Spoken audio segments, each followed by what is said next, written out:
Hello, my dear student. Today we discuss about concentration terms. जो solution का topic है, last class में हम लोग पढ़े थे। लास्ट क्लास में हम लोग जितने टाइप के सॉल्यूशन पॉसिबल हो सकते थे, सारे टाइप के सॉल्यूशन को हम लोग पढ़े थे। लेकिन आज वाले टॉपिक में हम लोग देखेंगे कि कंसंट्रेशन टर्म्स क्या होते हैं। अगर सॉल्यूशन में हम सॉल्यूट डिजॉल्व करते हैं तो कितना अमाउंट में सॉल्यूट प्रेजेंट है पर्टिकुलर सॉल्वेंट में सॉल्यूशन बनने के लिए। जब सॉल्यूशन बनता है तो उसमें अमाउंट ऑफ सॉल्यूट होता है, तो किस किस के टर्म में है, उसी टर्म्स को अब हम लोग आज रिप्रेजेंट करेंगे।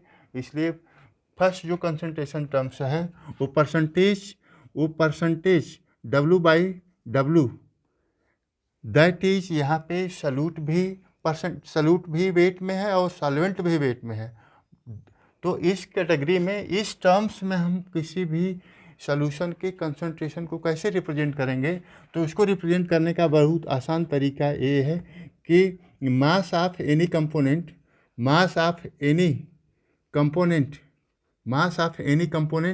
Upon total mass that is mass of solute plus mass of solvent, ये टोटल मास हो जाएगा, और मल्टीप्लाई बाई 100। तो अगर इसके एग्जाम्पल की बात करें तो एग्जाम्पल इसका पॉपुलर, जैसे एग्जाम्पल हम इसके समझें कि 5% W/W NaCl सोल्यूशन। इसका क्या मतलब है? 5% W/W NaCl सोल्यूशन का क्या मतलब है? इसका मतलब यही है कि अगर हम इसको रिप्रेजेंट कर दें 500 ग्राम, टोटल हमारा जो सोल्यूशन है 100 ग्राम है, तो इस 100 ग्राम में 5 ग्राम NaCl is present and 95 gram H2O is present. तो इस तरीके से समझेंगे, न्यूमेरिकली सॉल्व इस तरीके से करेंगे, तो ये आपको समझ में आ गया होगा। इसके बाद अगर हमें सॉल्यूट वेट निकालना हो तो मास परसेंटेज ऑफ सॉल्यूट निकालना अगर आपको हो, या सॉल्वेंट निकालना हो, तो हम लिखेंगे mass of solute divided by mass of solute plus mass of solvent multiply by 100। तो इस तरीके से हम लोग कर देंगे। अगर इसको अगर रिप्रेजेंट कर दें W/B से, और इसको रिप्रेजेंट कर दें WA से, मास ऑफ सॉल्वेंट को रिप्रेजेंट कर दें WA से प्लस WB मल्टीप्लाई बाई 100। तो इस तरीके से किसी का हम कैलकुलेट कर सकते हैं मास।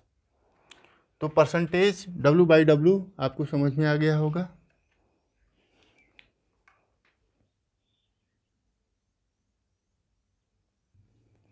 अब सेकेंड हम लोग करेंगे,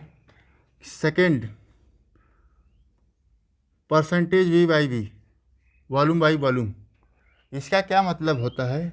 इसका मतलब होता है volume of any component divided by total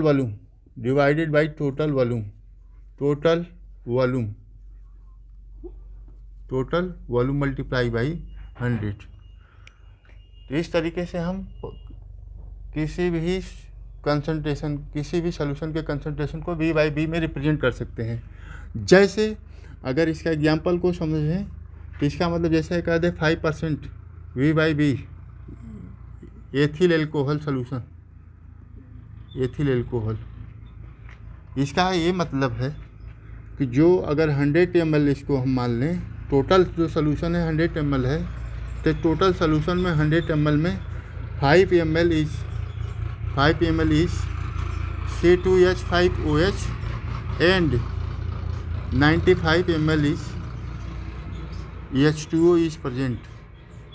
तब एक देखिए सॉल्यूशन इस तरीके से बना हुआ है। तो इसका ये मतलब होता है, अगर हम इसमें अगर सॉल्यूट के कंपोनेंट लिए जाए तो volume of solute upon total volume multiply by 100 कर देंगे। तो आपको समझ में आ गया होगा। इसके आगे हम लोग देखेंगे मोल फ्रैक्शन, जो थर्ड जो हमारा है कंसंट्रेशन टर्म्स, उसमें मोल फ्रैक्शन को देखेंगे।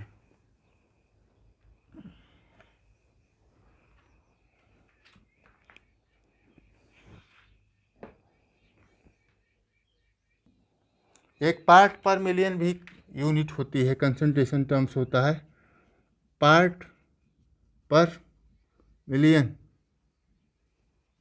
पीपीएम। पीपीएम पार्ट पर मिलियन का मतलब ये होता है, पार्ट पर मिलियन ऐसे समझेंगे कि mass of solute upon mass of solvent plus mass of solute multiply by 10⁻⁶, और 10⁻⁶ कर देंगे तो जो कंसंट्रेशन टर्म्स हो जाएगी वो पीपीएम में हो जाएगी। पीपीएम ये बहुत कम यूज होता है, ये जो कंसंट्रेशन टर्म यूज होता है बहुत कम यूज होता है। तो अगर पीपीएम आपको निकालना हो तो उस पर्टिकुलर का यहाँ पे डब्ल्यू बी क्या है, mass of solute, mass of solute. यहाँ पे डब्ल्यू ए क्या है, मास ऑफ सॉल्वेंट। तो ये इनको हम यहाँ पे मास ऑफ सॉल्यूट रख के टोटल मास अगर यहाँ पे ऐड कर देंगे, वैसे कर देंगे तो हमें पर्टिकुलर जो कंसंट्रेशन टर्म्स हो जाएगा वो पीपीएम में चला जाएगा। तो इस तरीके से हम करेंगे। इसके बाद हम लोग मोल फ्रैक्शन देख लेते हैं।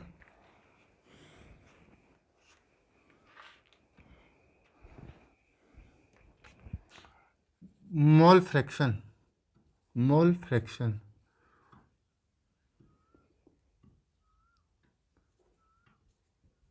मोल फ्रैक्शन मोल फ्रैक्शन को x से रिप्रेजेंट करते हैं।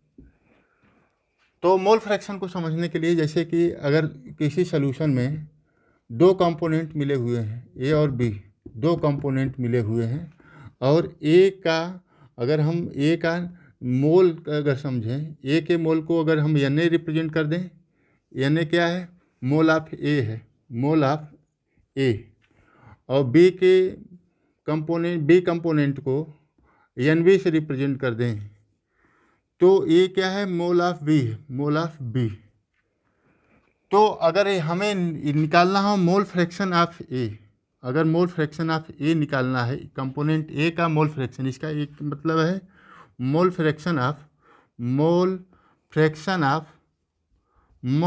Of component A, component mole fraction of component A अगर निकालना हो तो हमें निकालना mole of A upon total mole, n A plus n B. तो इस तरीके से हमें mole fraction of component A का पता चल जाएगा। इसी तरीके से मोल फ्रैक्शन ऑफ बी निकालना हो, मोल फ्रैक्शन ऑफ बी निकालना हो तो mole of B upon total mole, n A plus n B. तो इस तरीके से हम कंपोनेंट बी को यूज करेंगे। लेकिन याद रहे कि जितने भी मोल फ्रैक्शन होंगे, किसी भी अगर 5 कंपोनेंट होते तो इस तरीके से 5 कंपोनेंट का हम मोल फ्रैक्शन निकाल लेते, और जितने भी मोल फ्रैक्शन होते सबका एडिशन क्या होता है, 1 यूनिटी के इक्वल होता है। जैसे हम बात करें x A plus X B, ये ऑलवेज आएगा 1। जैसे हम दूसरी टर्म में बात करें कि X A plus X B plus X dot dot dot, जितने भी होंगे वो किसके इक्वल आएगा, 1 के इक्वल आएगा। इसको अगर हम और समझें तो अगर मोल फ्रैक्शन ऑफ ए निकालना हो तो 1 minus mole fraction of B. इस तरीके से हम न्यूमेरिकल में यूज करेंगे, इस तरीके से हम न्यूमेरिकल में इसका यूटिलाइजेशन करेंगे। आपको क्लियर समझ में आ गया होगा। तो इस तरीके से हम न्यूमेरिकल में इनका यूज करेंगे मोल फ्रैक्शन का।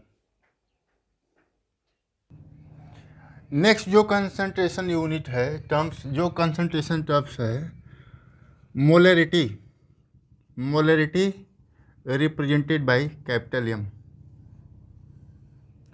मोलरिटी को हम लोग इस तरीके से डिफाइन कर पाते हैं, number of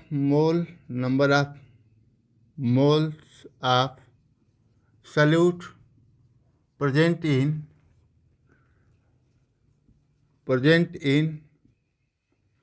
1 litre of solution, volume of solution in litre. तो नंबर ऑफ मोल और volume of solution in litre का रेशियो होता है मोलरिटी। मतलब 1 लीटर सॉल्यूशन में कितने number of mole of solute के प्रेजेंट है, तो इसी को रिप्रेजेंट करने के लिए ये टर्म्स आया है मोलरिटी। तो अगर नंबर ऑफ मोल निकालना हो तो हमें नंबर ऑफ मोल कैसे निकाल सकते हैं। नंबर ऑफ मोल निकालने के लिए आपको क्लास 11th में पढ़े होंगे कि वेट अपॉन मोलर मास, उस सॉल्यूट का वेट और उस सॉल्यूट का मोलर मास को डिवाइड कर देंगे तो हमें नंबर ऑफ मोल पता चल जाएंगे। अगर ये लीटर में नहीं दिया है, ml में दिया है, अगर ये लीटर में नहीं दिया है, आपका जो सोल्यूशन है वो लीटर में नहीं दिया है, ml में दिया है, तो 1000 से मल्टीप्लाई कर देंगे। तो इस तरीके से मोलरिटी हम कैलकुलेट कर लेंगे। इसके बाद हम बात करेंगे मोलैलिटी की। मोलैलिटी को स्मॉल एम से रिप्रेजेंट करते हैं। मोलैलिटी को स्मॉल एम से रिप्रेजेंट करते हैं। यहाँ number of moles of solute present in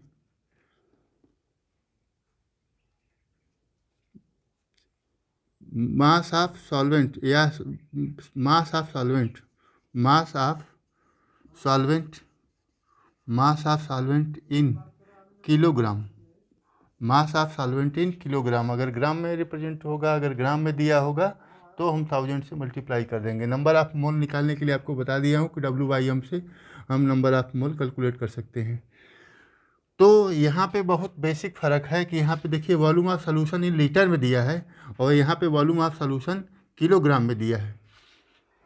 mass of solution in kilogram है, यहाँ पे mass of solution in kilogram है। लेकिन मोलरिटी के लिए एक बहुत बेसिक चीज़ ये है कि it is temperature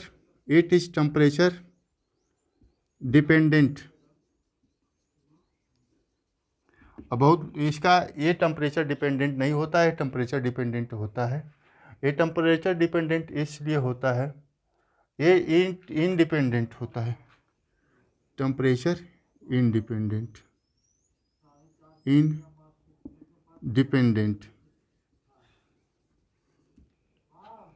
temperature independent होता है। इसलिए होता है कि यहाँ पे देखिए वॉल्यूम ऑफ सॉल्यूशन है और वॉल्यूम ऑफ सॉल्यूशन है, इसका मतलब यहाँ पे सॉल्यूट और सॉल्वेंट मिक्स है और सॉल्यूट और सॉल्वेंट मिक्स होंगे। अगर हम टेम्परेचर को चेंज करेंगे तो इस सॉल्यूट और सॉल्वेंट में इंट्रैक्शन होगा और इंट्रैक्शन होगा तो ये वैल्यू वेरी करेगी।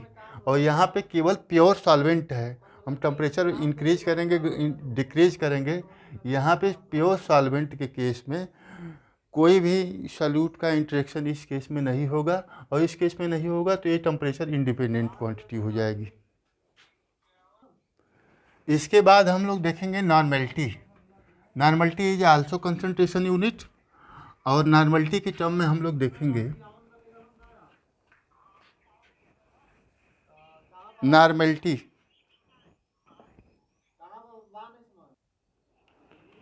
तो next is normality is donated bye n। Normality को हम ऐसे रिप्रेजेंट कर सकते हैं कि number of gram equivalent of solute volume of solution in litre volume of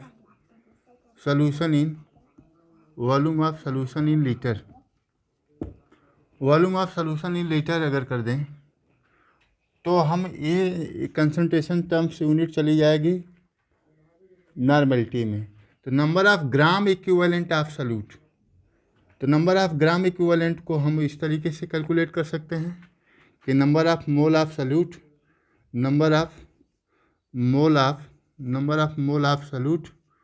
upon valency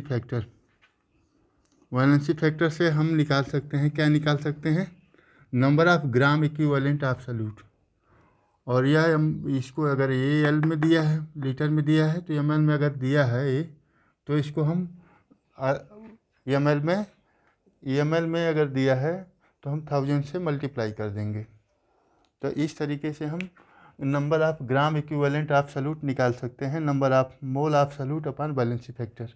तो इस तरीके से हम नॉर्मलिटी कंसंट्रेशन टर्म को समझते हैं। आई होप आप लोगों को समझ में आएगा। अब आगे हम इससे जो रिलेटेड जो न्यूमेरिकल प्रॉब्लम है उस पर बात करेंगे। Thank you for watching.